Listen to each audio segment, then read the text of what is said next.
안녕하세요. 반갑습니다. 저는 이곳 선릉교육장에서 특수경매를 강의하고 추천 물건을 골라주고 한 것이 한 20여 년 정도가 지났습니다. 이 조금 제가 그러니까 연식이 됐다는 뜻입니다. 낙찰을 받게끔 되면은 우리 수강생들에게 제가 컨설팅 비용을 받지 않고 다 지원을 하고 도와주다 보니까 제가 특수경매에 낙찰받은 걸 상당히 많은 경험이 생겼어요. 제가 그거를 특수경매에 필요한 거를 제가 20여 년 동안 지나면서 필요했던 사례만 법률을 내가 따로 모았고, 오늘 제가 교재를 2권을 드렸지 않습니까? 하나는 4년 전에 쓴 교재거든요. 그때에 이 특수경매에 필요한 그 법률에 대한 내용과 실전 사례를 몇 개만 집어넣는데, 사실은 그 후에 한 4년이 지나는 동안에 또 특수경매를 엄청나게 많은 경험이 있었어요. 그러다 보니까 오늘 이 책에 없는 그 내용을 제가 오늘 여기에 교재로 따로 만들어서 드렸거든요. 그러니까 여러분은 제가 이 출판사 교재 4년 전에 만드는 것은 집에 가서 참고로 보시고, 오늘 강의는 그동안 제가 실전 사례했던 거, 필요했던 거 다 정리해서 오늘 나눠드린 그 교재를 자세히 보시고 거기에 대해서 잘 설명을 들으시면 됩니다. 먼저 강의를 듣기 전에 여러분이 아셔야 될 것이 있습니다. 그러면 제가 특수경매에 필요한 모든 법을 다 설명해 드리고 실전 사례를 다 설명해 드린다고 해서 여러분들이 그걸 모두 다 이해하고 바로 특수경매 입찰에 실전에 들어가기는 부족합니다. 즉 이 얘기는 무슨 얘기냐면, 여러분이 아프면 의사한테 가죠. 내가 아프다고 병을 고치려고 모든 병을 다 고치기 위해서 의학 공부를 할 수는 없겠죠. 전문가한테 다 물어봐야 되겠죠. 그렇지만 중요한 건 뭐냐면, 물어볼 줄도 알고 물어봤을 때 의사가 답변하면 그게 무슨 얘기고 내가 어떻게 해야 된다는 걸 알아야지 물어보기도 하고 답변하고 안다, 이런 얘기거든요. 즉 이 얘기는 뭐냐면, 오늘 제가 드린 자료를 가지고 잘 보시고 강의를 들으시고, 제가 오늘 여기 오신 분들은 전부 다 동영상으로 녹화를 해서 1년 동안을 동영상으로 재수강할 수 있게 만들 거거든요. 그러니까 몇 번이든지 다시 들으시고, 제일 필요한 거는 그 어느 정도 이해가 가고 난 다음에 저한테다가 물어볼 수 있는 실력이 생기는 거예요. 아, 이게 이렇게 됐는데, 이게 이렇게 됐는데, 책에서 보고 실전 사는 이렇게 됐는데, 생각과 다르게 이런 일이 일어났을 때는 어떻게 하면 좋겠습니까? 이렇게 물어볼 수 있고, 물어봤을 때 제가 답변해주면, 아, 그게 무슨 소리인가 하고 알아들을 수 있어야 된다는 얘기예요. 그거를 설명해 드리는 겁니다, 오늘. 그러니까 오늘 특수경매 강의를 듣는다고 특수경매를 내가 모든 강의를 다 끝냈다 생각하지 마시라, 이런 얘기예요. 물어볼 수 있고 답변할 수 있고, 제가 답변했을 때에 여러분들이 그 얘기가 무슨 얘기인가 하고 알아들을 수 있게끔 되고, 제가 오늘 그 교재를 드린 걸 가지고 보게끔 되면 그게 무슨 소리인지를 정확하게 이해할 수도 있고, 그거를 설명을 드리는 겁니다. 제 나름대로는 한 20여 년 동안 특수경매를 추천을 하고 낙찰을 받은 거를 도와주다 보니까 본의 아니게 많은 경험을 하게끔 됐습니다. 그건 한 20여 년 동안 제가 생각해 보면 한 수천 건을 낙찰을 받았는데, 오늘 한 것은 그 중에서 생각지도 못한 아주 특이한 일이 일어났었던 경우예요. 그거를 가지고 아, 특수경매는 이런 일이 이렇게 일어날 수도 있다는 것을 설명을 드리는 겁니다. 그렇게 아시고 여러분들은 언제든지, 저는 여러분들이 궁금해하는 것을 제가 가르쳐 드리는 것이 직업이거든요. 저한테 물어보는 거를 뭐 미안하다, 바쁘게 한다, 이렇게 생각하지 마시라고요. 사실 어저께도, 오늘 오셨는지 모르겠는데 어저께도 우리 수강 신청하신 분들 다른 거를 특수경매를 낙찰 받았는데 처리하는 게 어렵다 보니까 제가 이렇게 설명을 드리고 이렇게 하면 되고 이렇게 하면 된다, 그리고 오늘 실전 사례를 들으면은 다 아실 수 있습니다. 하고 물어보는 거에 대해서 제가 절대로 돈을 받지 않게 염려하지 마시라 해서 쭉 설명을 드렸더니 제가 제일 기쁜 때가 그때예요. 어저께도 선물로 커피 따뜻한 거 한 잔을 먹을 수 있는 거 이렇게 보내주셨더라고요. 제가 우리 집사람한테 보내갖고 가서 커피하고 케이크 하나 5,000원짜리 사갖고 와서 먹으면서 이렇게 내가 설명해주고 들었을 때 이렇게 그러니까 돈이 많고 저축가 아니라 그 고맙다는 표현 그런 것이 저는 너무 지금 이 나이 먹어가지고 제가 오랫동안 경험했던 거를 여러분들에게 전달해 줄 수 있다는 것 자체만 해도 저는 상당히 보람스럽게 느껴요.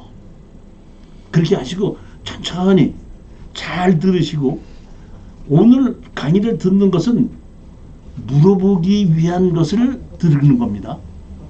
물어볼 수가 있는 실력이 생기고 물어봤을 때 그게 무슨 얘기인지 알아들을 수 있는 실력이 길르는 것이지 특수경매 모든 것을 다 이해한다고 생각하지 마시라는 뜻입니다. 부동산 경매란 채무자의 부동산을 법원의 감독하에 매도하여 채무를 변제하는 방법이 부동산 경매인데 임의 경매와 강제 경매 두 가지가 있습니다. 이종실의 특수경매 제가 매월 둘째 넷째 금요일 날 제 나름대로 특수경매 물건을 추천을 하고 설명을 드리는데 그게 어떤 거냐면은 법적 상태에 문제가 있는 부동산이 일반 매매로 공인중개사한테다가 매매를 해달라고 내놓으면 공인중개사가 아 이런 건 좀 매매하기가 어렵습니다고 매매를 거절하는 물건이 있는데 그런 것은 공인중개사들은 매도를 할 수가 없지만은 경매로 내놓으면 매도가 됩니다. 그거는 그러면 일반 물건과 달리 문제가 있기 때문에 가격이 뭐예요? 하락한다는 얘기예요. 반가격 이하로 하락하게끔 됐을 때 그때 그것을 낙찰을 받아서 문제점을 해결해서 정상적인 가격으로 파는 겁니다. 그러니까 예전에 우리가 부동산 투자는 현재 가격에 사서 몇 년을 기다렸다가 올라가고 나면 파는 것인데 지금은 제가 추천하는 것은 현재 가격에서 가격이 떨어진 것을 왜? 문제가 있어서 가격이 떨어진 것을 하락한 가격에 사서 문제점을 해결을 해서 정상적인 가격으로 파는데 정상 가격보다 금매 가격을 조금 낮춰서 매도를 하게끔 되면 빨리 팔고 나올 수 있다. 그러니까 시간을 기다려서 파는 것이 아니라는 이런 뜻입니다. 제 생각은 이겁니다. 내가 추천하는 물건은 좋은 물건, 나쁜 물건을 따지지 않고 내가 이것을 샀을 때 팔 수 있느냐 없느냐만 따지고 팔 수만 있다 그러면 쓰레기락도 사서 팔게끔 만들겠다 이런 얘기입니다. 그러니까 제가 제일 먼저 추천할 때는 누구한테 어떻게 만들어 놓으면 팔 수 있겠느냐를 보고 팔 수 있으면 사라고 추천하는 겁니다. 대부분이 문제가 되는 게 뭐냐면 건물 제외 토지만 매각입니다. 오늘도 건물 제외 토지만 매각에 문제점이 있었던 실전 사례가 한 15가지가 됩니다. 그거를 가지고 종류별로 설명을 드리고 그 다음에 지분경매입니다. 지분경매에 설명을 드리고 어떤 땅에 무허가 건물이 있는데 그 무허가 건물을 공소시효나 제척기간이 지나고 난 다음에 그것을 내 걸로 만들고 자산을 만드는데 팔 수 있는 방법을 설명을 드리는 겁니다. 그 다음에 어떤 땅이든지 건물을 짓기 위해서는 건축법상 도로가 있어야 됩니다. 그런데 대부분 사람들은 건축법상 도로는 있어도 지적법상 도로가 없으면 맹지라고 생각해요.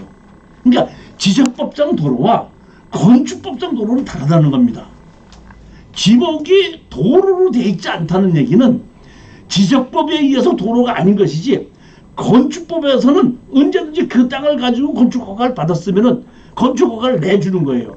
건축법에서는 땅 주인과 지목과 관계없이 땅 토지 주에 사용 승낙서만 받으면은 그때부터 그거는 건축법상 도로로 인정해서 건축허가를 내주는 겁니다.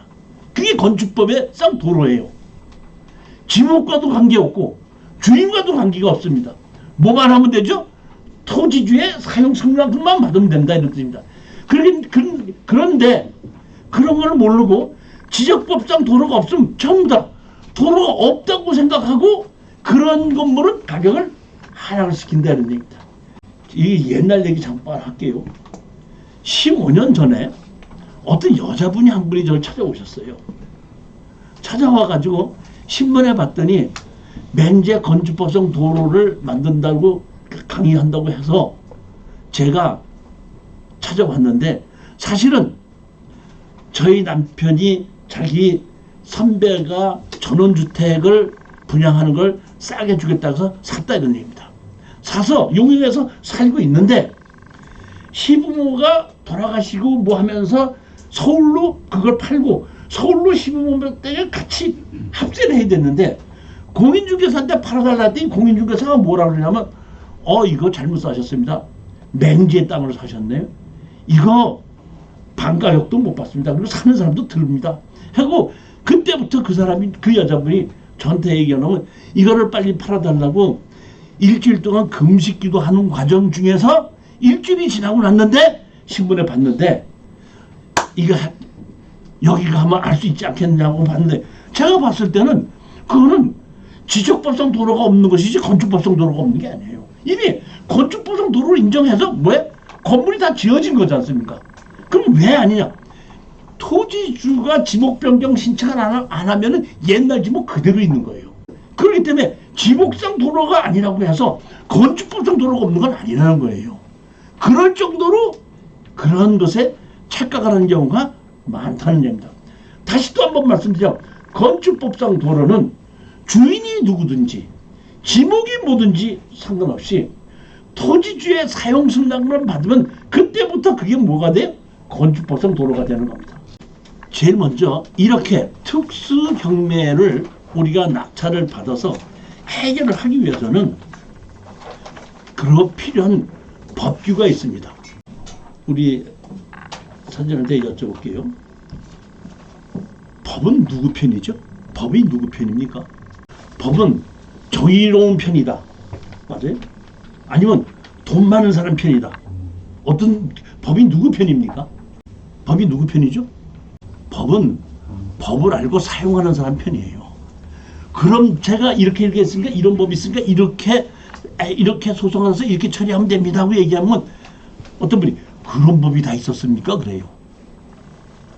법이 있어도 알지를 못하고 사용하지 못하는 사람을 위해서 존재하고 가르쳐주진 않는다는 얘기예요.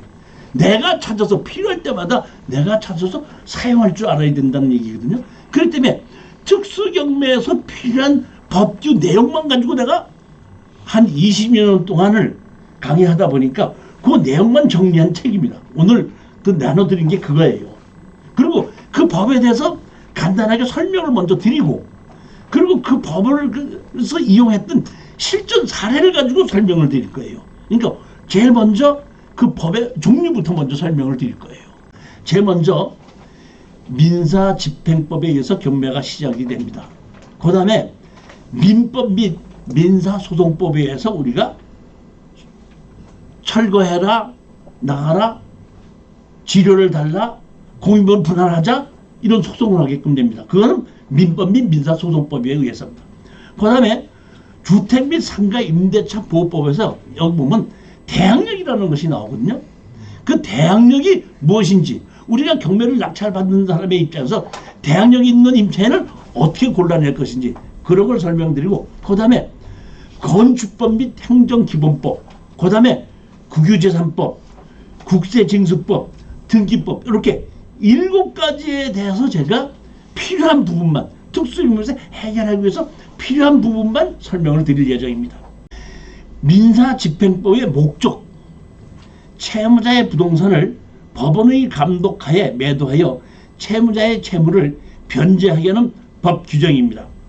임의경매는 근저당 및 반복권을 실행하는 거고, 강제경매는 가압류 가처분 후에 판결문을 받아서 집행권한이 있어야지 시작할 수가 있는 겁니다. 그러니까 강제경매는 집행권한이 있어야 되고, 임의경매는 처음부터 돈을 빌려줄 때 내가 돈을 갚지 않으면 이 부동산을 매매를 통해서 네가 가져가도 좋다는 걸 약속했기 때문에 집행권은 필요 없이 그 저당권을 가지고 바로 집행할 수 있는 게 임의경매, 강제경매의 차이입니다.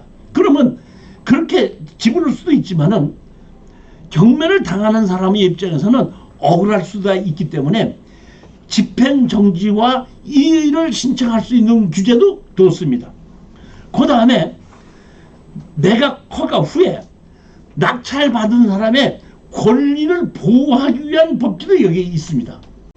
그 다음에 낙찰을 받았는데 마음대로 명도를 해주지 않는다든지 이랬을 경우에 대체 집행할 수 있는 것도 민사집행법에 있다는 겁니다. 민사집행법 제11조를 보게끔 되면 제일 먼저 경매를 시작하기 위해서는 부동산 소유자와 관계자에게 송달을 하게끔 되어 있습니다. 송달이 되지 않으면 경매 자체가 시작이 되지 않습니다.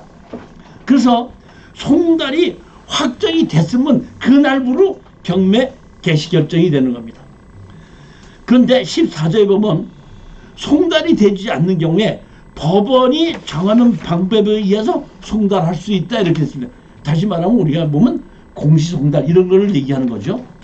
제2항에 따라 서류를 발송할 때 송달된 것으로 본다 이렇게 되어 있는데 우리가 가끔가다 경매에 보면 소송 내용의 서류 접수를 보게끔 되면 송달 간주 이런 것이 있어요.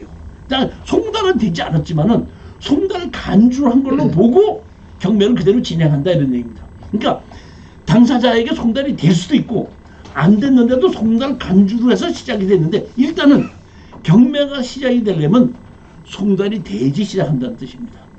자, 이 민사집행법 중에서 필요한 내용이 뭡니다? 제일 먼저 여기에 제가 4가지를 정리해놨는데 송달 후 경매 개시 결정 후 하면은 제일 먼저부터 뭐 하냐면 동시에 압류부터 하게끔 됩니다.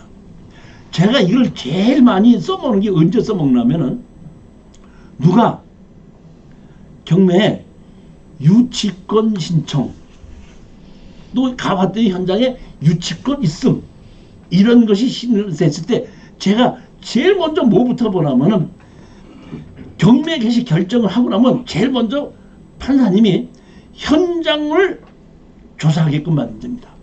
매매 물건을 어떤 물건이고 어떻게 되는 것을 조사하게끔 됐을 때 그때 압류하고 그 사람이 가거든요.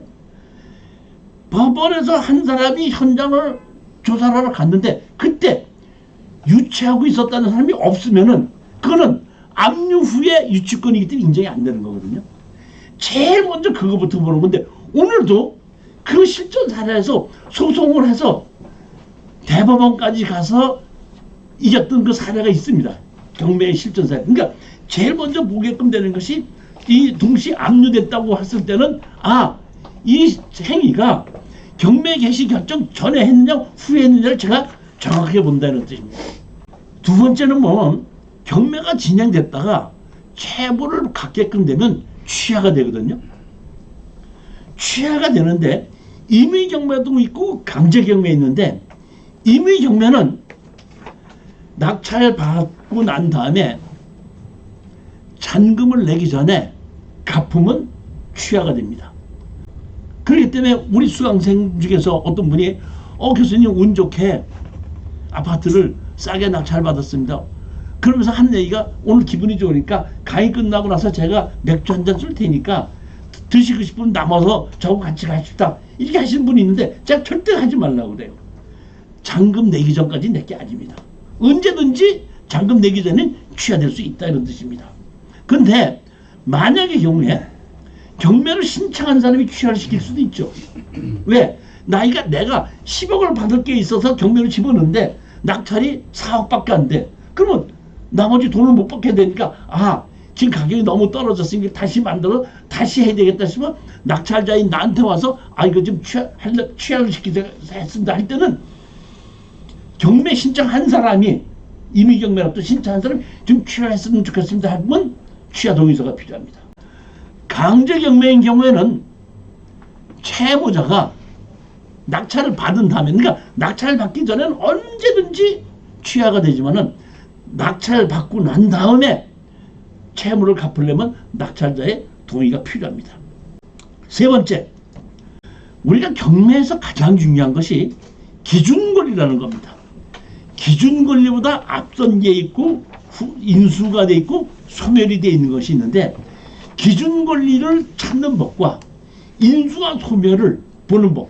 오늘 기준권리를 여러분들이 가장 많이 실수하는 게 거기서 나오는 거거든요. 거기에 대해서 제가 자세히 설명을 드릴 거고, 네 번째는 공유자 우선 매수 신청하는 방법, 거기에 대해서 설명을 드립니다. 요 민사집행법 중에서 요 네 가지가 핵심이라고 보시면 됩니다. 자, 여기 보시면 여기는 그 화면을 보시죠. 여러분이 내드린 교재에는 없습니다. 제가 사실은 어저께 그저께 오늘 강의를 위해서 다시 한번 쭉 점검을 하다 보니까 이게 빠졌더라고요. 그래서 만들어서 어디 집어넣는 추가를 시키는 바람에 여러분 교재는 제가 한 4, 5일 전에 프린트를 만들었기 때문에 교재는 없습니다. 이게 빠뜨렸기 때문에 이걸 제가 집어넣습니다. 이거는 여러분들이 사진을 찍어 놓든지 해서 해놓고, 아니면 나중에 제가 그 밴드에다 요거만 따로 올려놓을 테니까 그걸 숙지하시라 이런 얘기입니다. 민사집행법 제91조입니다. 인수주의와 이여주의의 선택. 매각 대금으로 그 부담을 변제하는 데 부족하지 아니하다는 것이 인정된 경우가 아니면 그 부동산을 매각하지 못한다. 다시 말하면 1순위, 2순위, 3순위, 선순위가 있는데 2순위가 3순위가 경매를 신청했는데 낙찰을 받아봐야 경매를 신청하는 사람한테 돈 10원이라도 가는 것이 없다 할 때는 그 경매 자체를 낙찰을 받고 난 다음에 취하가 된다는 얘기예요. 누가 취하를 시키는 것이 아니라 법원에서 저 사람한테 갈 돈이 없다, 경매를 신청한 사람한테 취하가 된다 이런 얘기예요. 그 다음에 매각 부동산 외의 모든 저당권은 매각으로 소멸된다. 쉽게 얘기하면은 부동산이 압류, 가압류 설정해서 너덜너덜하게 되어 있는 것을 경매에 있어서 모든 것을 다 떨어버려 버리는 겁니다. 없애버리는 거예요. 정리해버리는 거예요. 리모델링 하는 겁니다. 등기부등본을 리모델링 해버리는 거예요. 그게 뭐야? 그러니까 제가 나중에도 나오시면 제가 땅을 낙찰받아서 건물 주인하고 철거하고 나가라 그랬더니 건물 주인이 그냥 내가 건물을 사가지고 가시오. 얼마에? 1,000만 원. 내가 100만 원 1,000만 원 알았어. 1,000만 원 줄 테니까 당신 건물에 있는 설정, 가등기, 가압류 지워줘. 어떻게 못 지우는데요? 그래. 그럼 할 수 없이 그 사람이 100만 원 나한테 팔거든. 나는 그걸 사가지고 거기에 있던 압류, 가압류 설정을 지워버리는 거예요. 그게 실전 사례가 있습니다. 다시 말하면 경매로 샀을 때 땅을 샀은 거는 전부 다 지워지는데 그 위에 있는 부동산은 일반 매매로 사니까 압류, 가압류 설정이 그대로 살아있는 거예요. 1억짜리를 100만 원에 사도 설정이나 가압류 가처분이 7, 8천만 원이 있다 그러면 그걸 내가 안고 사는 거거든요. 그건 그대로 살아있다 이런 얘기예요. 그러니까 경매로 사는 것과 일반 매매로 사는 거의 차이가 그거라는 얘기입니다. 경매로 샀을 때는 전부 다 지워져 버리는 겁니다. 기준권리 이후에는. 그거를 여러분이 명심하셔야 됩니다. 그 다음에 이게 제일 중요한 겁니다. 오늘 핵심이 이거예요. 제가 이 교재에서 이걸 빠뜨린 걸 보고 이게 제일 핵심을 빠뜨렸냐고 언론을 집어넣습니다. 제91조 인수주의와 이용주의 선택에 보면 제3번입니다. 지상권, 지역권, 전세권 및 등기된 임차권은 저당권, 압류채권, 가압류채권에 대항할 수 없는 경우에는 매각으로 소멸된다. 기준권리가 저당권, 압류채권, 가압류채권이 기준권리가 되고 그 기준권리 앞에 있는 지상권, 지역권, 전세권, 임차권은 기준권리보다 앞서 있으면 인수, 후순위면 말소가 된다 이런 뜻입니다.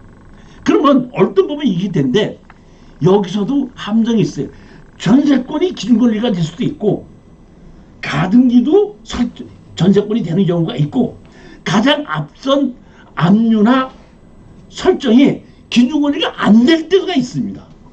그런 걸 여러분들이 오늘 정확하게 이해를 하셔야 돼요. 제가 매월 둘째, 넷째 추천 물건을 골라줄 때 저는 그 권리 분석을 다 하고 이거는 인수가 되면 안 되겠구나 하고 분석을 해서 제가 추천을 하지만 여러분들은 그 인수와 이 기준 권리를 이럴 때는 압류, 가압류 채권이 있어도 기준 권리가 안 되고 전세권이나 가등기가 있는데도 기준 권리가 될 수 있는 경우가 있다는 것을 여러분들이 모르시는 분들이 상당히 많습니다. 그거를 오늘 제가 설명을 드리는 게 이거 원칙입니다. 이게. 자 보십시오. 4가 사망의 경우 외의 지상권, 지역권, 전세권 및 등기된 임차권은 매수인이 인수한다. 기준 권리보다 앞서 있는 지상권, 지역권, 전세권은 뭐야? 낙찰자가 인수한다 이런 얘기고 기준 권리보다 후에 있는 지상권, 지역권, 전세권은 말소가 된다 이렇게 했는데 다음 밑에 보십시오. 다만 전세권의 경우 배당 요구를 하면 매각으로 소멸된다. 자, 우리가 전세권이 있습니다. 그 다음에 설정이 있죠. 그러면 전세권이 기준 권리입니까? 설정이 기준 권리입니까? 설정이 기준 권리죠. 그렇지 않습니까? 그런데 만약에 전세권자가 자기가 3천만 원 전세했는데 배당 요구를 했죠. 그러면 그게 그 전세권이 기준 권리로 바뀌어버리는 거예요. 그 밑에 설정이 아니에요. 그 사람은 배당으로 받아가야 되기 때문에. 이해가 가셨죠? 다시 말하면 전세권이 무조건 기준 권리가 안 된다. 무조건 된다가 아니에요. 그러니까 그런 걸 우리가 정확하게 화합하고 판단할 수 있어야 된다 이런 뜻입니다. 제가 말씀드린 것은 여러분들이 특수경매를 집에서 가격을 한 49%까지 또는 34%까지 떨어진 거를 분석을 하다 보면은 내가 이종실이가 특수경매 강의할 때 이런 얘기 들었었는데 이게 맞는 얘기인지 틀린 얘기인지를 확인해 볼 수 있다는 얘기예요. 누구한테? 저한테. 그러면 저한테 확인해 보려면 어떻게 해야 되죠? 전화해야 되죠. 그럼 제가 전화 받을 준비 됐어 안 됐어요? 안 됐죠. 저도 내용을 보고서는 판단해야 되지 않습니까? 그렇기 때문에 항상 물어볼 때는 문자로 물어보게끔 되면은 제가 시간이 났을 때 컴퓨터 앞에 놓고 다 상황을 보고 난 다음에 이럴 때는 어떻게 되는 겁니다. 설명을 드릴 수 있다는 얘기입니다. 따라서 말소 기준 권리의 판단은 제일 앞선 등기부등본에서 제일 앞선 저당권, 근저당권이 있는데 저당권이나 근저당권이 가격이 작을 때는 대위 변제시켜버리면 바뀔 수 있는데 이게 대위 변제가 요새는 많지 않은데 제가 옛날에 초창기에 경매 이벤트들이 많았어요. 뭐냐면은 예전에 아파트를 분양할 때 20년 장기로 대출을 받아서 매월 월세로 받아가는 적인데 요새 젊은이들은 모르고 우리같이 연세익이 좀 된 사람들은 알아요. 강남 아파트를 15평대 할 때 AID 차관 이런 거 했을 때에 20년 상한이에요. 그러면 그 당시 보면 700만 원, 900만 원이었거든요. 그래갖고 한 달에 2만 원, 3만 원씩 내는 건데 그게 이제 우리가 그거 샀을 때는 그게 얼마짜리 3천짜리, 5천짜리 이런 거 있었는데 그것이 10몇 년 지나고 난다 보니까 그 아파트가 3억, 4억 가는 거거든요. 그러면 거기에 설정되어 있는 700만 원이 뭐 문제고 10몇 년 동안 넣어놨기 때문에 해봐야 200만 원, 300만 원밖에 안 되거든요. 근데 그것 때문에 경매로 해서 내가 후순위 기준 권리입니다. 얼른 대위 변제 바빠서 나를 제일 앞선 기준 권리 인수할 수 있게끔 만들어버리는 것이 대위 변제. 그렇기 때문에 가장 앞선 기준 권리라고 하더라도 여러분들이 압류나 가압류가 돼 있다고 하더라도 이 기준 권리라고 무조건 묻지 말고 이 기준 권리에 의해서 대위 변제 가능성 했다. 이런 경우에는 확인해 봐야 된다는 얘기입니다. 두 번째, 가압류입니다. 오늘 여러분들에게 제가 설명을 드리는 것이 소멸시효와 제척기간이라는 것이 있는데 제척기간은 가압류가 3년이고 가처분도 3년이거든요. 그러면 서류상으로 가압류가 돼 있다고 하고 설정이 돼 있다고 하더라도 실질적으로 돈을 거래할 게 없는 경우에는 등기부등본상에 있는 것이지 내용은 없는 거라 이런데 쉽게 이렇게 설명을 드릴게요. 사장님이 자동차 사실 때 할부로 샀죠. 제가 3년 할부로 샀는데 3년 할부 다 냈거든요. 그럼 3년 다 지나서 그 돈 낼 게 없죠. 냈죠. 근데 내가 가서 자동차 등기소에서 나 3년 다 냈으니까 그 설정한데 회사에 가서 기아 자동차 가서 이거 설정된 거 지워주십시오 하고 신청서 지워주지 않으면은 돈 줄 거는 없어도 그 자동차에는 그 설정은 그대로 있죠. 부동산도 그럴 수 있다는 뜻이에요. 그럼 우리는 그거를 기준권리로 착각할 수 있다 이런 뜻입니다. 세 번째, 압류해서 국세나 지방세를 우리가 압류를 하게끔 되면은 압류 날짜가 뭐 언제니까 이거는 후순위 아니냐 이렇게 생각할 수 있지만은 세금을 낼 때 세금 내라고 오지요. 고지서가 오죠. 안 내죠. 그럼 다시 내라고 또 와요. 또 안 내죠.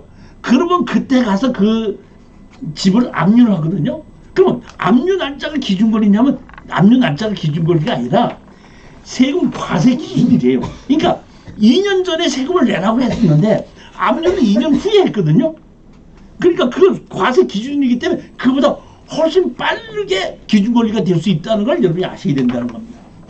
등기된 전세권 담보 가등기 있는데 아까 얘기했듯이 전세권을 등기를 해놓고 배당 요구를 하게끔 되면은 기준권리보다 후순위적으로 배당으로 받아가지고 하고 기준권리보다 앞서 있을 때 배당 요구하면 그게 기준권리로 바뀌는 겁니다. 근데 기준권리보다 앞선 전세권이 있는데 배당 요구를 하지 않았을 때는 낙찰자가 인수해야 된다 이런 뜻입니다. 그 다음에 다섯 번째, 담보가등기라는 것이 있습니다.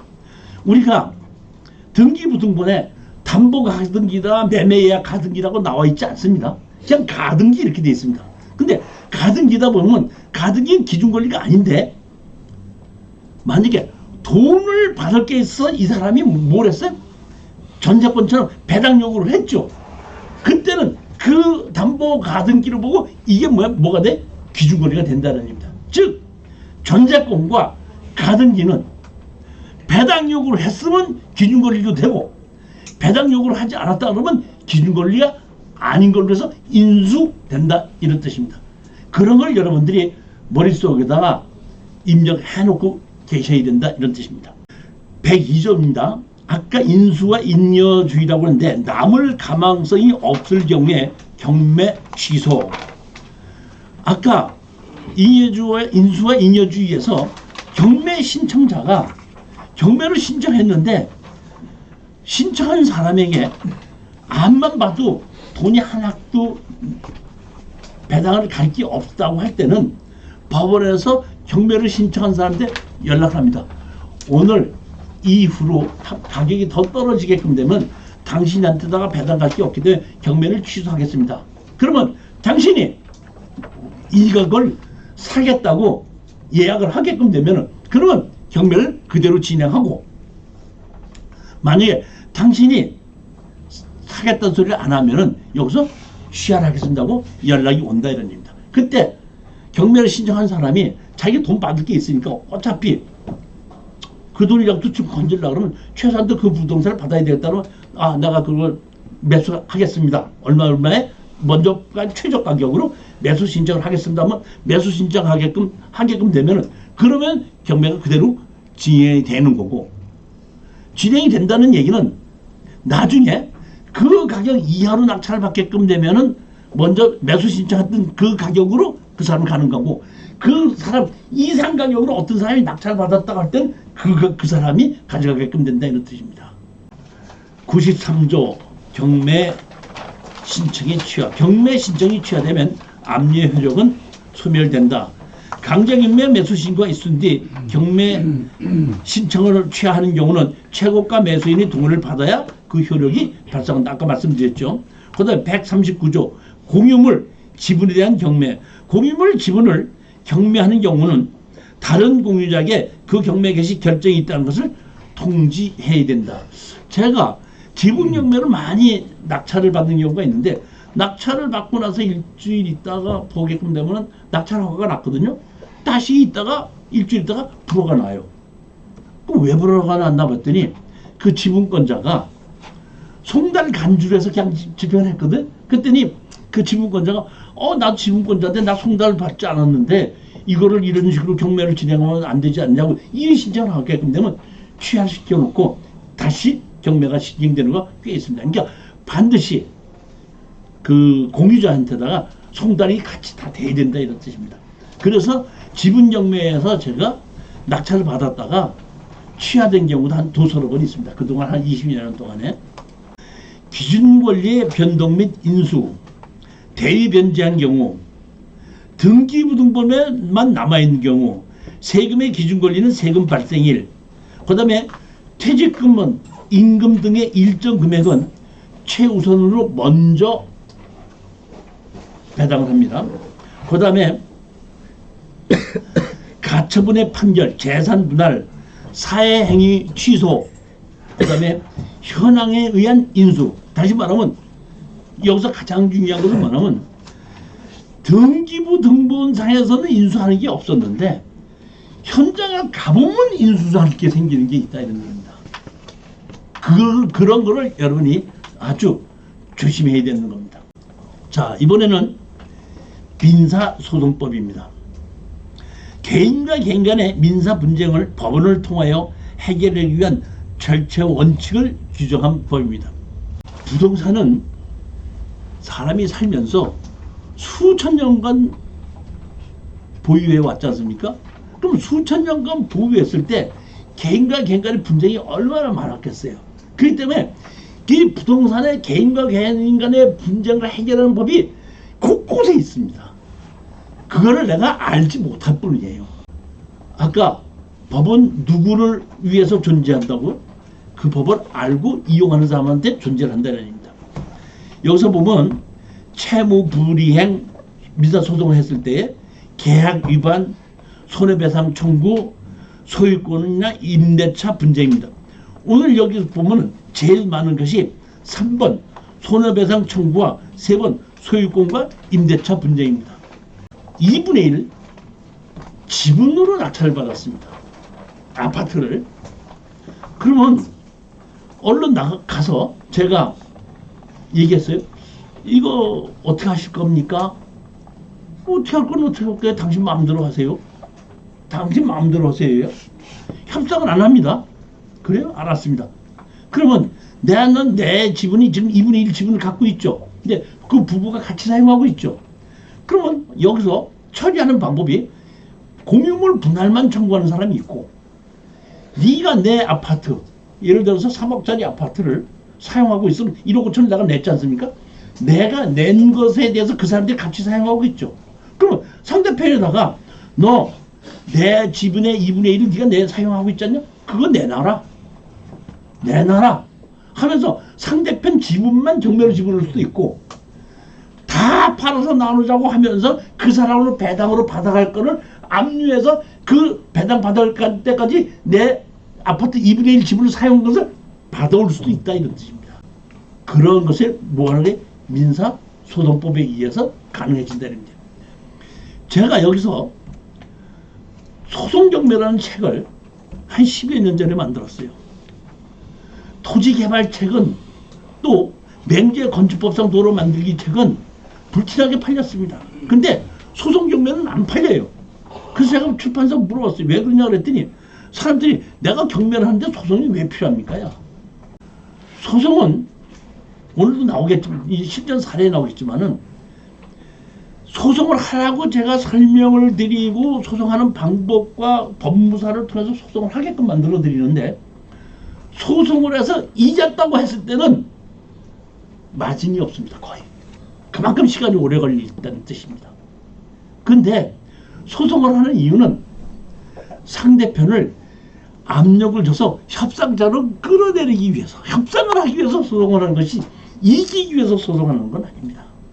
손해배상 청구도 아까도 말씀드렸듯이 같이 가서 내 2분의 1 지분이니까 같이 공인중개사한테 가서 같이 팔읍시다. 뭐 어떻게 합시다. 뭐 협상을 했으면 좋은데, 그래 너 2분의 1이잖아. 살기는 내가 살고 있잖아. 너 마음대로 해. 그래? 하고 협상적으로 끄집어내기 위해서 너 그동안에 지를 내놔라. 다 팔아서 나누자 하고 소송을 내게끔 되면 할 수 없이 그 나머지 지분권자가 협상장으로 나온다는 얘기입니다. 소송을 해서 이기자는 것이 아니라 그 사람에게 협상적으로 나와서 대화로 해결하기 위한 방법으로 소송을 하는 겁니다. 거기에 가장 중요한 것이 뭐예요? 손해배상 청구입니다. 소송을 할 때는 형성소송과 이행소송이 있습니다. 두 가지가 있는데, 자, 형성소송, 법원의 판결 자체로 당사자 사이의 법률 관계가 새롭게 형성, 변경, 소멸되는 소송. 판결이 내려지는 순간 법률 관계가 자동으로 변경되는 거예요. 이혼소송, 이혼해라. 판결 났으면 이혼이 되는 겁니다. 공유물 분할해라. 다 팔아서 나누자. 분할이 되는 겁니다. 사행이 취소를 해라. 사행이 취소하고 바로 경매에 집어넣습니다. 계약을 했는데 계약이 불평, 계약 해지해라. 바로 끝나는 겁니다. 그러니까 판결로 바로 할 수 있는 것은 형성소송입니다. 근데 보면 이행소송이라고 있죠. 이행소송. 자, 이렇게 해서 여러분, 제가 우리 사장님한테 1,000만 원을 빌렸다 이거예요. 안 갚잖아요. 그러니까 소송을 판사님한테 이종식 씨가 1,000만 원 안 갚습니다 그랬더니 판사님이 뭐라 해요? 1,000만 원 갚으라고 판결을 내렸어요. 내렸으면 내가 갚아야 되죠. 안 갚아요. 이건 무슨 소송? 이행소송이라는. 그럴 때는 우리가 다시 법원에서는 강제 집행, 대체 집행할 수 있는 것을 만들어 놨다는 거니까, 그러니까 판결 자체로 끝나는 것이 아니라 판결한 것을 다시 또 집행할 수 있게끔 하는 것이 뭐예요? 이행소송. 형성소송은 판결 자체로 더 이상 할 것 없이 그냥 끝나는 소송. 이렇게 해서 형성소송과 이행소송이 있다. 이렇게만 아시면 되는 겁니다. 민법에 의한 필요 내용입니다. 지상권 및 관습법상 법정지상권. 오늘 이제 지상권과 관습상 법정지상권을 설명을 드릴 거고, 두 번째 차지권이거든요. 차지권은 이건 뭐냐면 법정지상권이 없는 사람을 위해서 토지주가 내가 너 건물 철거하고 나가고 철거하고 나갈 때까지 지료를 달라고 했더니 건물 주인이 무조건 다 되는 건 아닙니다. 그 요건이 갖춰졌을 때는 그래? 알았어. 그러면 땅 주인 너 내 건물 사가라. 하고 법정지상권이 없지만은 건물 주인은 내 건물을 사가라고 요구할 수가 있습니다. 그런 경우에 오늘 실전 사례가 나옵니다. 그러니까 법정지상권이 있느냐 없느냐만 가지고 경매에 임하는 경우가 많은데, 법정지상권이 있느냐 없느냐보다는 사실은 건물 주인이 차지권이 있느냐 없느냐가 더 중요하다는 얘기입니다. 그 다음에 세 번째, 지분으로 됐을 때 공유물 분할권. 네 번째, 지료 청구권. 이게 뭐예요? 손해배상 청구권이죠. 그 다음에 유치권. 유치권은 뭐 할 수 있는 게 점유할 수 있는 권한입니다. 뭘 할 때까지? 돈을 받을 때까지. 그 다음에 여섯 번째, 제척기간. 가등기, 가처분, 가압류. 여기에서 오늘 6가지에 대해서 자세히 설명을 드릴 겁니다. 이걸 특수경매를 입문을 하시려면 이 6가지는 아주 자세히 알아야 됩니다. 지상권 및 법정지상권의 차이는, 내가 땅 주인에게 사용승낙을 받아서 건물을 짓고 땅 주인에게 내가 사용승낙을 받았다는 지상권 설정을 하게끔 되면은 그건 지상권이 있는 겁니다. 그런데 땅 주인과 건물 주인이 자기 땅에다가 자기 건물을 짓는데 땅 주인한테 사용승낙을 받지 않죠. 그러니까 등기부등본에다가 내 땅에다가 내가 건물을 짓는다고 내가 등기부등본을 올리지 않는다 이런 얘기예요. 그래서 나는 등기부등본을 올리지 않고 내 땅에다 내 건물을 지었어요. 지었는데 오랜 세월이 지나다 보니까 건물 주인과 땅 주인이 다르다 보면 등기부등본에 지상권 설정된 것이 없지 않습니까? 그 설정된 없는 이유가 제일 처음에 땅 주인과 건물 주인이 같았었기 때문에 내가 등기부등본에 내가 내 땅을 내 건물을 짓는다고 등기할 필요가 없지만, 이럴 때는 관습상 법정지상권이 인정이 된다, 이 얘기입니다. 따라서 법정지상권이 있느냐 없느냐는 과거에 토지와 건물 주인이 한 번이라도 같았었다라면은 관습법상 법정지상권이 인정이 된다, 이런 뜻입니다. 제622조 건물 등기가 있는 차지권에 대한 점, 아까 제가 설명을 잘 드렸죠. 임차인이 그 지상 건물을 등기한 때는 제3자에 대하여 임대차의 효력이 생긴다. 예를 들어서 제가 땅 주인에게 가서 얘기합니다. 자, 당신 땅 주인인데 내가 이 건물을 좀 짓겠는데 허락을 해주십시오. 내가 돈을 얼마를 드리겠습니다. 얼마까지 해주십시오 하면 계약을 했죠. 계약하고 토지 사용 승낙을 해줬지 않습니까? 토지 사용 승낙을 해줬으니까 그걸 가지고 뭐해? 건물을 지었습니다. 건물을 지어서 건축물로 갖다 다 됐으니까 건물 등기가 돼 있죠. 근데 그 와중에 땅 주인이 바뀔 수 있죠. 바뀌었을 때 그때는 건축물 관리장과 건물이 등기가 돼 있을 때는 땅 주인이 새로 바뀌었으니까 아까 법정지상권 없죠. 땅 주인과 건물 주인이 달랐으니까. 그럼 땅 주인이 너 경매로 낙찰 받은 거예요. 낙찰 받고 건물 주인인데 너 철거하고 나가. 철거하고 나가서 지려줘. 알았어. 철거하고 나갈 때까지 지를 주는데 너 내가 등기가 있고 이렇게 돼 있으니까 내 건물을 사가 하고 감정에 인해서 우리가 조금 이따 실전 사례에 나옵니다. 이거를 내 건물을 해가지고 건물 철거하고 나가 하고 소송을 했더니 그래 알았어 하고 반소가 들어왔어요. 반소 들어와서 내가 이렇게 그 땅 주인과 옛날에 건물을 이렇게 해갖고 사용승낙을 받아고 건물 지었다.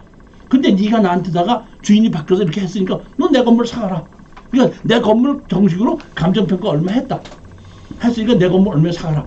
이런 사례가 있다는 게, 그러니까 법정지상권이 있느냐 없느냐가 중요한 것보다는 이러한 것을 우리가 나한테 할 수, 내가 땅 주인으로서 건물 주인은 무조건 철거하고 나갈 수 있기, 법정지상권이 없으니까 무조건 철거할 수 있다, 이렇게만 생각해서는 안 된다는 얘기입니다.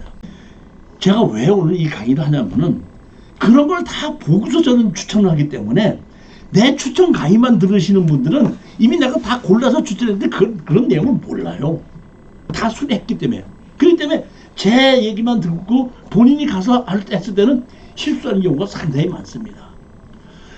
사실 제가 이 특수경매를 한 14, 15년 전서부터 하기 시작을 했고, 유튜브에 하기 시작한 거는 이제 코로나 때 그때부터 시작을 했고, 그때 유튜브를 해놓고 많은 사람들이 보고 따라서 특수경매를 하시는 분들이 꽤 많이 생겼는데, 제가 알고 있기로는 그 사람들이 그런 경험이 없는 사람들은 한 60, 70%가 실수하는 겁니다. 그런 경우가 상당히 많아요. 저는 누가 가르쳐줘서 알았겠습니까? 저도 실수를 해서 제가 추천을 했지만은 우리 수강생들 중에서도 쓰라린 아픔이 있었던 사람이 꽤 몇 명 있습니다. 저도 이러한 경험이 있기 전까지는 이런 일이 있을 수 있다는 걸 몰랐던 것이 많습니다. 그러니까 법률에서 있는 서류를 보는 거하고 실질적으로 경험해 보는 거하고 너무 차이가 많이 나더라고요. 제268조 공유물 분할에 청구를 할 수가, 지분은 공유물 분할 청구할 수 있다. 분할의 방법, 현물로 분할하는 것이 원칙이지만 현물로 분할할 수 없을 때는 팔아서 현금으로 분할한다, 이런 겁니다. 320조 유치권의 내용, 타인의 물건을 점유한 자는 물건에 의하여 생긴 채권을 변제받을 때까지 그 물건을 유치할 수 있는 권리가 있다. 제321조 유치권의 불가분성, 유치물 전부에 대하여 권리를 행사할 수 있다. 자동차를 내가 유치하는데, 고쳤게 유치하는데 엔진 오일만 갔어도 엔진만 제가 유치할 수, 이제 자동차 전부를 유치하고 내 돈 받을 때까지 할 수 있다, 이런 뜻입니다. 가장 중요한 것은 유치권은 점유의 상실로 유치권은 소멸한다, 이런 뜻입니다. 즉 이 얘기는 뭐냐면 아까도 말씀드렸지만 제일 먼저 경매로 나왔는데 그 물건이 유치권이 있어갖고 반가격 이하로 떨어졌을 때 제일 먼저 뭐부터 보라면 판사님이 명하신 분이 현장 조사서를 보았을 때에 그때 유치권을 점유하고 있었다 그러면은 되지만 그 후에 점유한다는 얘기는 압류가 안 됐다는 얘기고, 거기서 제일 먼저 보면 아무도 없음, 점유하고 있는 사람이 없음 하고 그 사람이 보고한 것 자체를 가지고 소송을 해가지고 그 추후에 압류해갖고 그 유치권하고 컨테이너 갖다 놓고 버티던 사람은 그 유치권으로 버텼던 그 날짜까지 그 치료까지 그 사람들한테 다 받아냈던 판례가 오늘 있습니다. 대부분. 유치권 성립의 5대 여건: 타인의 소유의 물건, 적법한 점유, 채권의 변제기 도래, 점유 물건과 직접적인 관련성, 유치권 배제 특약이 없어야, 이렇게 유치권을 성립하기 위한 5대 여건으로 보시면 됩니다. 그 다음에 이제 보시면 제척기간이라는 것입니다. 법률이 특정한 권리에 대해 정해진 기간에 행사하지 않으면 더 이상 행사할 수 없도록 한 기간, 제척기간입니다. 가등기 10년, 가압류 가처분은 3년입니다. 즉 가등기가 돼 있다고 하더라도 10년이 지나게끔 되면은 그 가등기는 실효성이 없고, 가압류 가처분이 3년이 지났을 때는 제척기간이 지났거든요. 그러니까 여러분들이 아까 제가 기준권리 본다 그랬죠. 기준권리의 가장 빠른 가압류, 가등기, 뭔가 가압류 있을 수 있지 않습니까? 가압류가 제척기간이 지났죠. 지났을 때 그거는 기준권리로 보시면 안 된다는 겁니다. 어떤 분이 제가 이 강의를 했더니 예전에 유튜브를 보신 분이 제척기간 가등기를 3년이라고 설명했더니 그게 말이 됩니까? 아니, 제가 가등기가 10년이 넘어서 12년이가 넘었길래 제가 추천을 했거든요.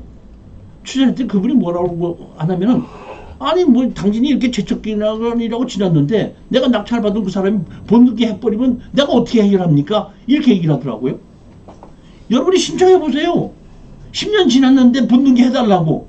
등기소에서 안 해줍니다. 그러니까 법률을 자기가 잘 모르는 건 생각 안 하고 내가 엉터리로 잘못 가르친다 이런 뜻이야.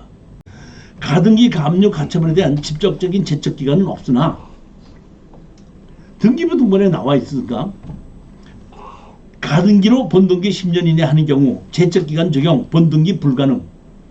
가압류, 가처분에 대한 본안 소송을 제기하지 않은 경우 제척기간의 말소 대상. 등기부 등본에 압류나 가압류가 돼 있는데, 또는 그러니까 가압류나 가처분이 돼 있는데 3년이 지났다고 할 때는 신청자가 그거를 지워달라고 하지 않았기 때문에 그냥 등기부등본 그대로 나와 있는 거예요. 그러니까 등기부등본에만 나와 있는 거지 실제적으로 행사할 수 있는 권리는 아니라는 거예요. 지금 보면 이따가 이제 실전 사례가 나오는데 평택에 있는 가처분이 3개가 있었거든요. 인수예요, 인수.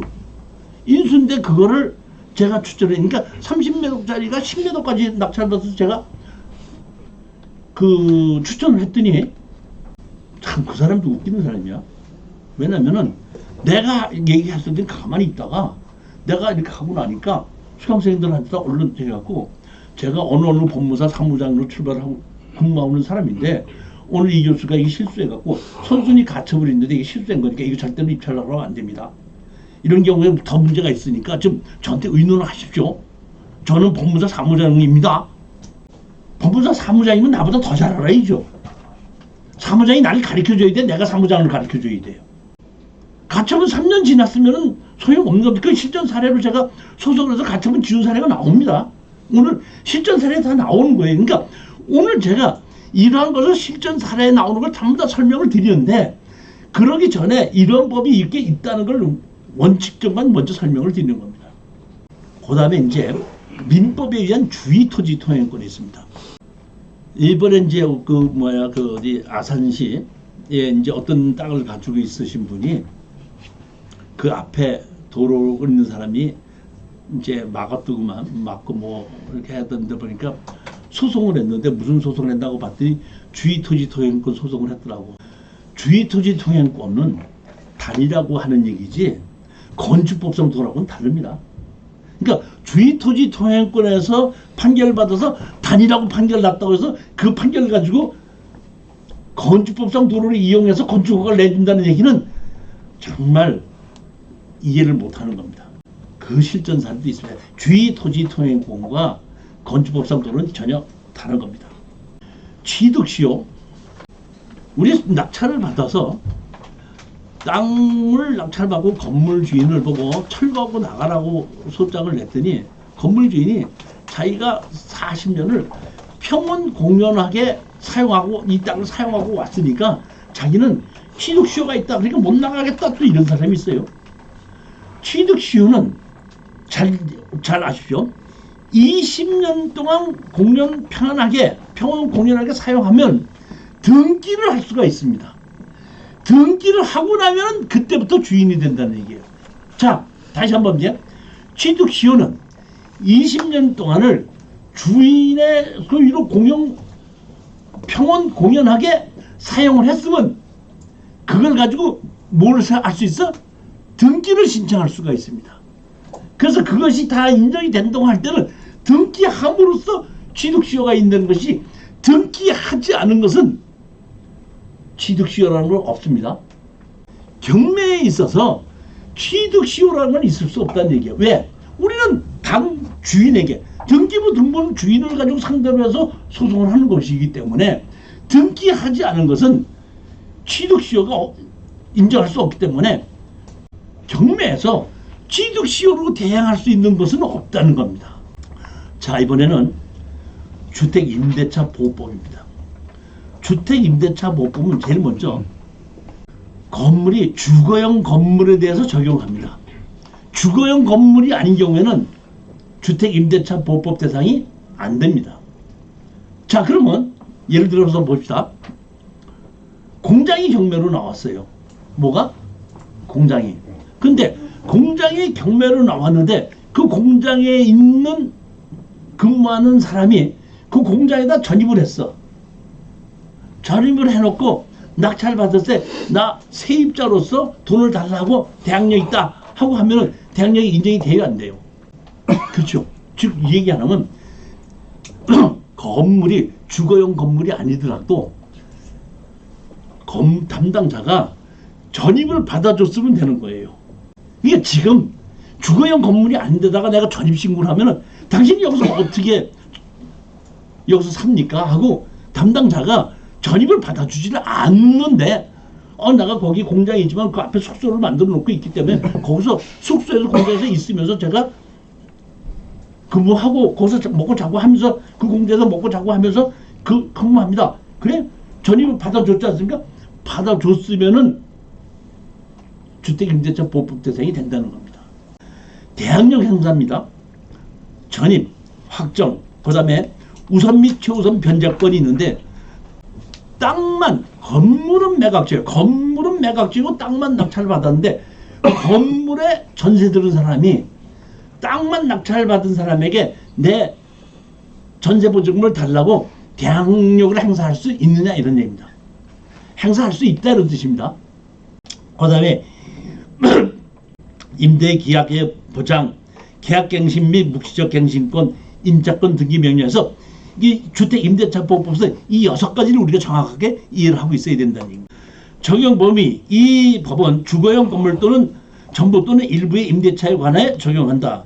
그 임차주택의 일부가 주거 외인 목적으로 사용된 경우에는 또한 같다. 전입이 됐다 그러면은 건축물 관리대장의 공장으로 돼 있지만은 공장 안에 기숙사가 있어서 거기서 자고 먹고 해서 전입을 받아줬다 그러면 된다는 얘기입니다.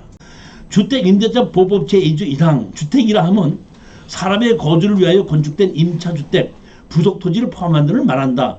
주택이라는 적은 주거용 건물과 플러스 그 건물을 위한 토지, 부속토지, 주택의 대지, 건축물 대장 유무 불문하면, 다시 말하면 건축물 관리대장이 없는 무허가 건물에 어떤 사람이 전입을 했다고 가정하자 이런 얘기예요. 그럼 전입을 했으면은 그 사람이 대항력이 있느냐 없느냐인데 대항력 있다 이런 뜻입니다. 그러니까 건축물 관리장이 있느냐 없느냐는 따지지 않는다는 얘기입니다. 점유를 했느냐 안 했느냐, 그 다음에 실질적으로 전입을 담당자가 받아줬느냐 받아주지 않았냐, 그거 자체만 중요하게 보시면 됩니다. 제3조 대항력 등 임대차는 그 등기가 없는 경우에도 임차인이 주택의 인도와 주민등록을 마친 때는 그 다음 날부터 제3자에 대한 효력이 생긴다. 제가 한 2년 전, 3년 전인가 그 어떤 분이 전화를 하셨더라고요. 전화했는데 그분이 전화한 내용이 이거예요. 지분으로 4분의 1을 낙찰받았는데 자기가 실수를 해서 대항력 있는 세입자가 있는데 못 모르고 낙찰받았다. 낙찰받았더니 그 세입자가 자기한테 돈을 내놓으라고 요구를 하는데 이거 돈을 내가 내줘야 됩니까? 이렇게 물어본 경우가 있더라고요. 대항력은 돈을 달랠 수 있는 권리가 아닙니다. 돈을 달라는 것은 누구한테 달라고 그래야 되죠? 돈 준 사람한테 달라고 그래야 되죠. 그러면 계약을 할 때 누구한테 전세금을 준 사람한테 그 사람한테다가 전세 보증금 반환 소송을 해서 판결문을 받게끔 되면 아까 그 사람의 다른 개인 재산이라고도 압류하고 강제경매를 집어넣을 수가 있습니다. 돈 받은 사람이 이거는 뭐냐면 대항력이라는 얘기는 이런 얘기입니다. 어떤 사람이 전세를 줬는데 경매를 하다 보니까 그 사람이 건질 게 하나도 없어. 그러면 세입자가 자기 전세금을 못 받지 않습니까? 그리고 원래 돈 받았던 사람은 나 돈 하나도 없어. 나 자빠지는 거예요.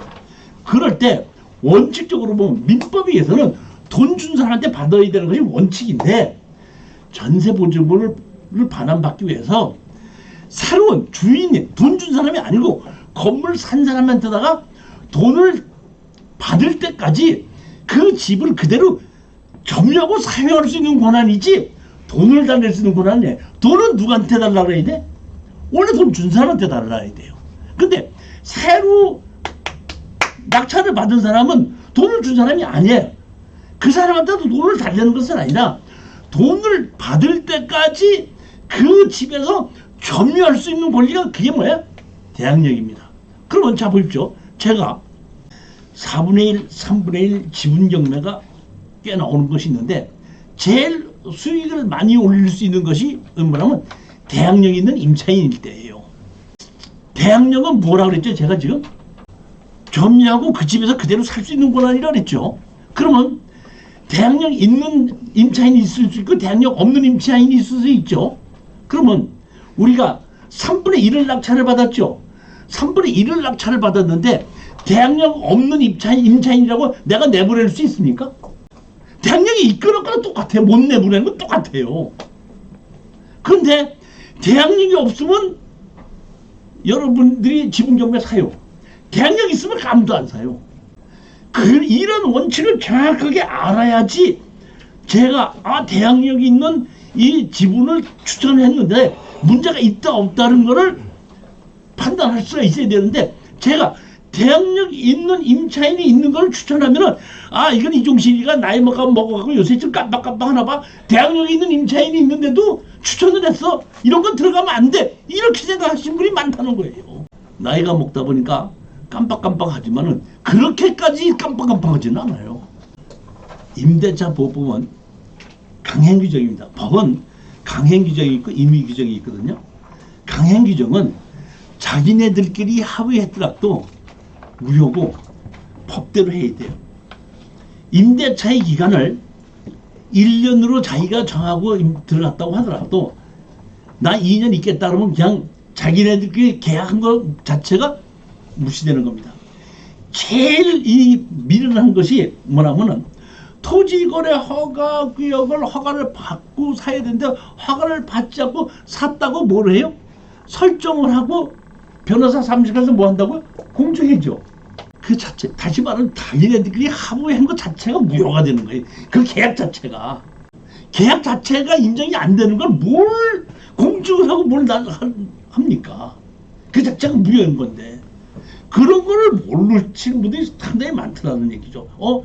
우리끼리 얘기하고 이렇게 사놓고 뭐 돈 주고 내가 샀으니까 지금 토지거래 허가를 받지 않을까 내 이름 등기 못하더라도 가서 이렇게 해서 이렇게 한다고 공증하고 탄하자. 나중에 그 건당 주인이 안 줘도 말 못해요. 왜? 그 계약 자체가 무슨 죄? 강행 규정. 임의 규정인 경우는 당사자끼리 합의가 된 거지만 강행 규정은 당사자끼리 아무리 합의를 했어도 그 자체가 무효라는 겁니다. 임차권 등기는 뭐냐면은 점유하고 주민등록이 있어야 되는데 내가 아직 전세금을 받지 못했는데 다른 데로 가야 될 경우가 있죠. 그러면은 내가 점유를 못할 수 있지 않습니까? 점유를 못할 때 임차권 등기를 강제로 하게끔 되면 강제로 해놓고 다른 데로 갈 수 있게끔 되면 임차권 등기한 날짜가 있는데 여기서 또 사람들이 착각하는 게 보면 임차권 등기는 나중에 했고 이 사람 자체가 전입한 날짜가 있지 않습니까? 그 전입한 날짜가 기준권리예요. 임차권 등기하는 날짜가 기준권리가 아니라는 거예요. 보면 거기에 의해서 인수냐 소멸이 된다 이런 뜻입니다. 임차권 등기한 날짜를 보는 것이 아니라 전입한 날짜를 보고 그 날짜에 의해서 인수와 소멸이 간다 이런 얘기입니다. 자, 건축법입니다. 건축법에 보면 건축물을 건축하거나 대손한 자는 시장군수 구청장의 허가를 받아야 한다. 제22조 건축물의 사용 승인 이렇게 되어 있습니다. 건축법에서 필요한 내용입니다. 제일 먼저 아셔야 될 것이 건축물 관리장의 역할이 뭔가를 알아야 되고 건축 허가를 받으면은 내가 따로 허가를 받지 않아도 동시에 허가를 받은 것으로 보는 것. 그 다음에 무허가 건물에 양성하는 방법, 무허가 건물을 매매하는 방법, 지금 건축물 중인 건물을 매매하는 방법, 건축법에 의해서 공소시효 및 제척기간, 위반 건축물의 해지 방법. 오늘 이 건축법에 대해서는 이 7가지에 대해서 설명할 겁니다. 건축 허가를 받으면 다음 각호의 허가 등을 받은 것으로 보며 가장 중요한 겁니다. 핵심이 이겁니다. 내가 어떤 땅에다가 내 땅에서부터 공로까지 진입하는 통로가 도로가 없으면은 토지주의 사용 승낙을 받으면 건축법상 도로라고 얘기했지 않습니까? 그러면 그 사용 승낙을 받아서 건물을 지었는데 토지주가 내가 저 사람에게 도로로 사용 승낙을 해줬으니까 이게 도로니까 지적과에 가서 지목을 도로로 변경해 주십시오. 토지주가 신청해야 되는 것이지 자기 저절로 변경되는 건 아니다. 지목은 반드시 누가? 토지주가 신청해야 된다 이런 얘기입니다. 그러면 신청하지 않았기 때문에 옛날 지목 그대로 있거든요. 그렇지만 건축법에서는 동도로를 이용해서 건축허가를 받았을 때는 따로 허가를 받지 않아도 사도법에 대한 사도 허가를 받은 것으로 본다 이렇게 돼 있다는 겁니다. 농지법에 따른 농지전용허가, 도로법에 따른 도로전용허가, 도로법에 따른 도로전용허가는 뭔 얘기죠? 도로전용허가는 내가 뭘 해야죠? 수도도 만들어야 되고 그 다음에 뭐해? 배수로도 만들어야 되죠. 따로 또 사용승인 받는 게 건축허가를 받으면 이 도로전용 같이 받아야 돼요. 그 다음에 하수법에 대한 개인 하수처리 시설도 같이 허가를 받은 걸로 보고 수도법에 따른 수도사업자가 지방단체에 상수도 공급 신청도 허가를 받은 걸로 본다. 즉 제가 어떤 땅이든지 수도를 신청하려면 제일 먼저 뭐냐면 건축허가증을 가져가서 수도과를 가서 제가 여기에 이렇게 건축허가를 받았는데 수도를 놔주십시오 하고 신청하면 건축허가증을 보여주고 수도를 놔준다 이런 얘기예요. 근데 건축허가증 이제 수도 놔주시오 그러면 안 놔줘요. 건축물 관리장의 역할을 가지고 설명을 드리자면 건축물 관리장은 건축물의 용도, 불법 증축 등을 위반을 관리하기 위한 서류지 건축주를 도와주기 위한 서류가 아니라 건물 주인이 위반을 하지 못하게끔 한 서류이기 때문에 건축물 관리장이 없는 경우에는 건물 등기부 등본을 안 해주고 건축물 등기부 등본이 없고 건축물 관리장이 없을 때는 사업자 등록증 자체를 내주지 않습니다. 불법 건축물의 3가지 유형이 있습니다. 제일 첫 번째 무허가 건축물, 허가 없이 진 거죠. 두 번째 허가 도면과 불일치, 허가 도면과 다르게 지었을 때 도면과 다르게 지어서 사용 승인을 받지 못한 경우, 그 다음에 사용 승인 후 내 마음대로 허가를 받지 않고 무단으로 변경으로 된 경우, 이렇게 3가지로 나뉘어질 수 있습니다. 건축물 대장의 유무에 따른 차이는 대장이 있는 경우가 있고 대장이 없는 경우가 있는데 대장이 없는 경우는 누가 건물 주인인지 모르죠. 무허가로 진 자는 모르지 않습니까? 그러면 담당 공무원이 조사를 해야 돼. 누가 거기다 지었는지, 땅 주인인지 누가 지었는지 조사를 해야 되는데 가서 공무원이 그거 조사할 시간이 없죠. 그렇기 때문에 무허가 건물이 지어져 있어도 담박 제재를 못합니다. 그렇지만 건축물 관리장이 있으면은 담당 공무원이 조사를 하지 않아도 누군지도 알고 있고 도면에 의해서 어디를 불법으로 고쳤는 줄 알기 때문에 그 즉시 제재를 가할 수가 있습니다. 즉 건축물 관리장이 만들어진 것은 위반을 했을 때 즉시 제재를 하기 위해서 건축물 관리장이 만들어진 거예요. 따라서 우리는 무허가 건축물 관리장이 있느냐 없느냐는 사실은 위반을 했을 때는 건축물 관리장이 없는 게 더 좋습니다. 더 좋지만은 건축물 관리장이 없으면 아까처럼 등기부등본을 만들어주지 않고 사업자 등록증도 만들어주지 못하는 그런 불이익을 감수하는 것이 또 반대 입장에서 그런 일이 있을 수 있다는 겁니다. 불법 건축물의 예상, 다시 말하면 건축물 관리장이 없다고 하더라도 가설 건축물인 경우에는 가설 건축물 관리장이 있기 때문에 불법 건축물은 아닙니다. 공사가 중단된 건물도 허가는 받았기 때문에 불법 건축물은 아닙니다. 대장이 없이 등기된 건물 등기부등본은 있는데 건축물 관리장은 없죠. 그런 경우도 있는데 그건 뭐냐면 건축물 관리대장을 안 만들 수도 있습니다. 일부러 안 만들면 채권자가 강제로 건물을 등기하게끔 만들어 놓고 그 등기된 건물만 가지고 경매로 지불할 수가 있습니다. 그러면 건축물 관리장이 없는데 이때 반드시 뭐냐면 건축물 관리장이 없어도 건축 허가서는 있었어야지 기입 등기를 만들어줘요. 그때 그 자체가 불법 건축물은 아니라는 겁니다. 위반 건축물을 제재하려면 제일 먼저 뭐부터 해야 돼요? 계곡문부터 발송을 해야 됩니다. 원상 복구 완료 시까지 반복해서 부과하고 이행 강제금입니다. 원칙적인 부과 80조 1항을 보면 중대 위반 용적률이나 건폐를 초과했을 때는 시공비의 50%를 합쳐서 위반 면적의 연 2회를 부과합니다. 그러니까 용적률과 건폐율을 초과했을 때는 시공비가 예를 들어 제곱미터당 100만 원이다 그러면 50만 원을 연 2회에 위반 면적 예를 들어서 20제곱미터라면 20제곱미터를 50만 원씩을 곱한 것을 이행 강제형으로 맹다 이러니. 근데 영리 목적을 위해서 내가 세를 주기 위해서 주차장을 세를 주기 위해서 건물을 만들어놨다. 주차장을 바꿔놨다. 예를 들어서 주차장을 1층을 주차장을 만들어 놓은 걸 주차를 없애버리고 뭐야? 세를 주게끔 공간을 만들어놨다 할 때는 시공비의 100%를 위반 면적을 2회를 한다 이런 뜻입니다. 이렇게 위반 면적은 탄력적인 운영이 있고 탄력적인 운영이 있어서 감정 사유가 있어서 무조건 다 하는 것이 아니라 좀 어쩔 수 없이 된 경우에는 조금 좀 감정해 주는 경우도 있습니다. 가장 감정 사유가 뭐냐면 우리가 위반 건축물로 돼 있는데 위반 건축물로 낙찰을 받았지 않습니까? 그러면 위반한 사람이 아니고 주인이 바뀌었죠. 그러면 주인이 바뀐 사람이 위반 건축물에 대한 이행 강제금을 내야 되는데 그렇게 주인이 바뀌었을 때는 감정해 준다 이런 뜻입니다. 공소시효 및 제척기간 건축법의 공소시효 5년 행정기본법상 제척기간 5년 이 얘기는 뭐냐면 무허가 건물을 가지고 항구사진에 의해서 공소시효가 5년이다 이런 뜻입니다. 아까 말씀드렸지만은 행정기본법에 의해서 제척기간이 있고 형사소송법에 의한 공소시효가 있는데 건축물 관리장이 있는 경우에는 담당 공무원이 누군지도 알고 어디를 위반했는지 알으니까 바로 제재를 가하게끔 되기 때문에 문제가 없지만은 무허가 건물은 누군지도 모르고 면적도 얼마큼인지도 모르기 때문에 그 담당자가 조사를 해서 할 수가 없기 때문에 담당자가 이거를 하려면 자기가 행정기본법에 의해서 과태료를 내는 것이 아니라 형사고소를 해요. 그러면 형사고소를 하면 거기 경찰에 나서 조사를 하는 겁니다. 옛날에 강남구청에 있는 그 담당자는 제가 자동차를 왜 보면 왜 검사를 맡아야 되죠. 검사가 두 가지 종류가 있죠. 뭐죠?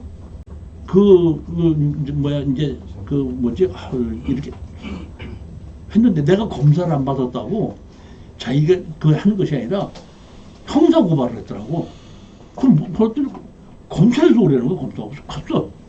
왜냐 했더니 이 담당 공무원이 당시 형사 고소했는데 이 검사 안 받았다고 했다 이거야. 그래서 내가 그러지 않고 내가 좀 늦기는 했는데 한 며칠 전에 검사를 하는데 그랬더니 그거 갖고 와버려.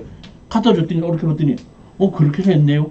그러면 당신이 이렇게 좀 늦게는 했지만은 담당자가 고소는 했지만은 늦게는 했지만 이렇게 됐으니까 이거는 무혐의 처리돼서 하겠습니다.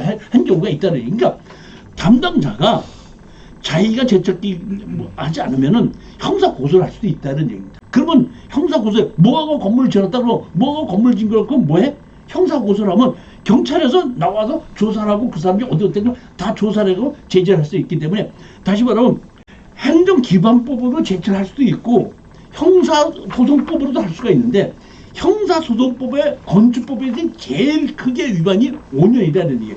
다시 말하면 우리가 무허가 건물을 진 것이 5년이 지났다 그러면 소송을 하더라도 공소시효에 의해서 그것은 문제가 없다는 뜻입니다. 불법 건축물의 양성화 방법, 이게 지금 그 내년서부터 양성화한다고 했는데 양성화를 안 한다고 해도 이렇게 양성화 시키는 방법은 있습니다. 이게 아셔야 되는 겁니다. 이게 그러니까 양성화를 하지 않아도 언제든지 무허가 건물을 양성화 시켰던 사례가 전 있습니다. 근데 가장 중요한 건 보면 제가 오늘 이거를 집어넣었어요. 2014년도에도 이게 이제 이명박 정부 때인 걸 거예요. 그때도 특정 건물 정리관 특별조치법에 의해서 양성화했던 적이 있습니다. 그러면 지금 많은 사람들이 내년에 양성화한다고 해서 상당히 많이 기대를 하고 있는데 기대하지 말라는 겁니다. 자, 보십시오. 작년에 이게 14년 했던 겁니다. 타법령은 건축법 위반 부분을 제한 부분으로 타법령 기준 검토, 특별조치법은 건축법의 특례법으로서 건축법령 위반 사항을 양성한다 이런 뜻입니다. 자, 가장 핵심이 이겁니다. 건축허가를 받으면 건축법에만 맞으면 건축허가 나요? 참 여러분들에게 제가 토지개발2에서 강의한 이 건축법 강의인데 건축물은 건축법에만 만든다고 해서 건축허가를 내주는 게 아니에요. 건물을 지려면 주차장법도 맞아야죠. 소방법도 맞아야 되죠. 정화조법도 맞아야 되죠. 이런 여러 가지가 다 맞아야 되는 거거든요. 다시 말하면 건축물은 건축법 한 가지 갖고 건물을 짓는 것이 아니라 여러 가지가 다 종합해서 건물이 지어지는 건데 양성화는 뭐만 갖고 하냐면은 건축법만 갖고 하는 거예요. 타법령 갖고 위반했으면 양성화가 안 된다는 뜻이에요. 가장 중요한 것이 제가 이 토지개발2에서 하는 것이 뭐냐면 용도 변경이거든요. 그럼 누구는 용도 변경 얼마든지 할 수 있지 않겠는데 용도 변경이 안 되는 것이 제일 먼저 뭐냐면 주차장이 다르기 때문에 주거용 건물과 상업용 건물 주차하는 면적이 달라요. 근데 주차장은 이미 건축허가를 만들어놨을 때 변하지 않는데 주차장이 없는데 어떻게 용도 변경이 되느냐고요. 그러니까 이런 걸 잘 모르는 거예요. 보면은 소방법, 정화조법 이런 여러 가지 다 건축물은 건축법 하나 갖고 하는 것이 아니라 전부 여러 가지 법이 종합적으로 이루어진 것으로 만들어지기 때문에 건축법에서 양성화 시킨다고 하는 거를 와 박수 야 이거 양성화돼 꿈도 꾸지 마라 이런 얘기입니다. 안 되는 겁니다. 그게 건축법을 제한 때문에 주차장법, 소방법, 오수정화법, 농지법, 산지관리법, 개발제한구역, 이행강제금 체납이 없어야 돼. 이게 전부 다 맞아 들어가야지 양성화가 될 수 있는 겁니다. 무허가 건물을 매매하는 방법입니다. 소유자 확인하고 계약서의 소유권 확인 및 양도 책임. 제일 먼저 소유자를 확인하는 방법은 등기부 등본이고 건축물로 가지가 없으니까 그 사람 이름으로 재산세나 공과금 낸 게 있는가를 확인해서 그 사람이 주인이어야 되는 겁니다. 계약서의 소유권 확인 및 양도 책임을 명시해야 되고 매매 계약서의 목적물을 정확하게 표시하고 매도인의 인감증명 첨부하고 계약 취득을 실거래가를 신고하는 겁니다. 그렇게 해서 내가 어느 건물을 샀다 그러면 내가 샀다고 얘기하면 당신 건물을 샀으니까 취득세 내십시오 하게끔 되면 먼저 주인 이름으로 재산세를 냈던 것이 내 이름으로 취득세를 내면서 내 주인이 되는 겁니다. 그렇기 때문에 예전에는 이런 건물을 매매하는 걸 잘 모르는데 지금은 공인중개사들도 내가 무허가 땅이 있고 무허가 건물도 내 건데요. 그걸 좀 같이 팔아주십시오. 무허가 건물까지 같이 팔아서 파겠습니다. 그러면 당신 이름으로 낸 재산세 가지고 오십시오. 이렇게 얘기를 하거든요. 그럼 내가 내 이름으로 재산세를 갖다 주면 공인중개사들 보고 오케이 어느 땅에다가 그 지상 무슨 건물 같이 매매 계약서를 쓰면서 해준다 이런 뜻입니다. 건축 중인 건물은 건축허가서의 건축주를 확인을 해서 계약서를 작성해서 건축주 명의 변경을 하게끔 된다는 겁니다. 이렇게 보면 그 군청이나 구청에 가면 건축 관계자 명의 변경 신고서가 이렇게 있습니다. 그다음에 국유재산법이 있는데 국유재산법은 행정재산이 있고 일반재산이 있습니다. 행정재산은 분할을 하거나 빌려주거나 하지 않습니다. 그런데 일반재산은 공매를 통해서 빌려주기도 하고 자산관리공사를 통해서 빌려주기도 하고 매매를 하기도 합니다. 근데 제가 이거를 행정재산을 가지고 얘기하는 것이 도로를 수용하기 위해서 행정재산을 만들어 놨다가 도로를 만들고 나면 조가리 땅이 남거든요. 그 조가리 땅이 나면 행정재산에서 일반재산으로 변경되는 거고, 조가리 땅, 다시 말하면 나 혼자서 아무것도 할 수 없는 조가리 땅이 있는 경우에는 그 옆에 땅 주인에게 팔게끔 되어 있습니다. 그럼 옆에 땅이, 내가 옆에 땅을 경매로 낙찰받으면서 아까 얘기했지 뭐랬죠?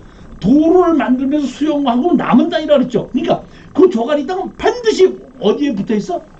도로법에 의하면 도로에 붙어 있는 거거든요. 그렇기 때문에 내가 이 땅을 낙찰을 받아서 앞에 있는 지방자치단체의 소유의 그 국유재산을 내가 사겠다고 신청하면 불안하게끔 되면 내 땅이 맹지에서 건축법정 도로 진입하는 도로가 만들어진 것이 국유재산에서 가장 중요한 것이 이겁니다. 이러한 실전 사례가 있습니다. 이거는 오늘 실전 사례가 없고 아마 2월 달쯤에 맹지의 건축법상 도로 만들기 특강을 할 텐데 그때 나오는 겁니다. 내가 어떤 식으로 맹지에 도로를 만들 수 있는 여러 가지 방법이 있는데 그 여러 가지 방법 중에 하나예요. 그 국유재산법을 반드시 아셔야 된다 이런 뜻입니다. 경매 진행 시 건물 제외의 종류입니다. 제가 오늘도 그 한 30개 정도의 실전 사례 중에서 한 10개에서 11 도서너 개가 건물 매각 제외인데 이 건물 매각 제외가 제일 첫 번째 이렇게 6가지가 있습니다. 무허가 건축물이 있고 토지주와 건축주가 다른 경우가 있고 건축 허가는 받았으나 대장이 없는 경우 있고 대장은 있으나 등기가 없는 경우 있고 대장과 현황이 다른 경우가 있고 건축 중인 경우가 있습니다. 다 이런 경우에 낙찰을 받았을 때에 이런 땅에 우리가 낙찰받은 땅에 이런 6가지 중에 하나가 들어가는 건물이 있을 때 대처 방법이 다 다르거든요. 다 다른 것에 대한 것을 제가 오늘 실전 사례를 통해서 이런 경우에 무허가 건물인데 어떻게 하고 토지주와 건축주가 다른 경우에는 우리가 어떤 식으로 대처하고 허가는 받았으나 대장이 없을 때 어떻게 처리하고 이런 실전 사례를 통해서 대응하는 방법이 실전 사례를 통해서 있다는 얘기입니다.